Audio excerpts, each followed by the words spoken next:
Hello बच्चों, आइए इस प्रश्न को देखते हैं। अभिकथन PCO2 H प्लस आयन व ताप में वृद्धि HbO2 वियोजन वक्र को दाईं ओर विस्थापित करता है।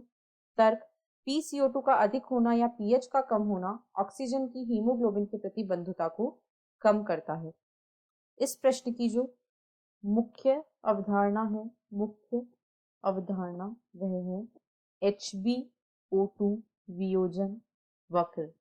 HbO2 वियोजन वक्र। यहाँ हम देखेंगे कि HbO2 यानी ऑक्सी हीमोग्लोबिन वियोजन वक्र से क्या तात्पर्य है और कौन से कारक इस वक्र को प्रभावित करते हैं। तो जो ऑक्सीजन होती है, हीमोग्लोबिन की ऑक्सीजन से प्रतिशत संतृप्ति, हीमोग्लोबिन की ऑक्सीजन से प्रतिशत हीमोग्लोबिन की ऑक्सीजन से प्रतिशत संतृप्ति यहाँ हम देखेंगे कि ऑक्सीजन का जो हीमोग्लोबिन के साथ किस प्रकार से वियोजन या संतृप्ति होती है। तो हीमोग्लोबिन की ऑक्सीजन से प्रतिशत संतृप्ति को ऑक्सीजन के आंशिक दाब यानी PO2 के सापेक्ष जब आलेखित किया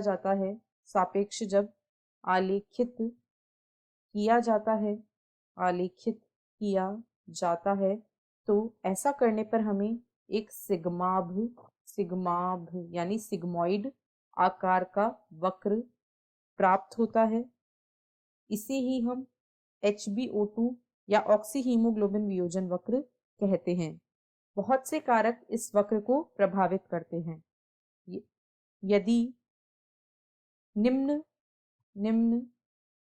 PO2 होता है, उच्च PCO2 यानी उच्च CO2 आंशिक दाब होता है, इसके अलावा उच्च H प्लस सांद्रता यानी कि निम्न pH होती है और उच्च तापमान। ये सभी स्थितियां जो हैं ये इस वियोजन वक्र को दाईं ओर स्थानांतरित कर देंगी। इस प्रकार दाईं ओर स्थानांतरित कर देती हैं क्योंकि ये सभी जो है ये हीमोग्लोबिन के ऑक्सीजन से जुड़ने के लिए विपरीत परिस्थितियां होती हैं या प्रतिकूल परिस्थितियां होती हैं। अब यदि हम प्रश्न को देखें तो अभिकथन में कहा गया है PCO2 H प्लस आयन व ताप में वृद्धि HbO2 वियोजन वक्र को दाईं ओर विस्थापित करता है। बिल्कुल सही है। तर्क में कहा गया है PCO2 का अधिक होना या pH का कम होना ऑक्सीजन की हीमोग्लोबिन के प्रति बंधुता को कम करता है।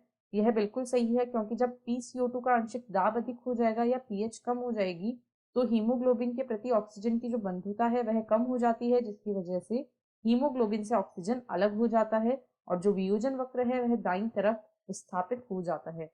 यानी यह भी सही है। तो दिए गए प्रश्न में अभिकथन व तर्क दोनों सही हैं तथा तर्क अभिकथन की बिल्कुल सही व्याख्या करता है। आशा है आपको प्रश्न समझ आया होगा। धन्यवाद।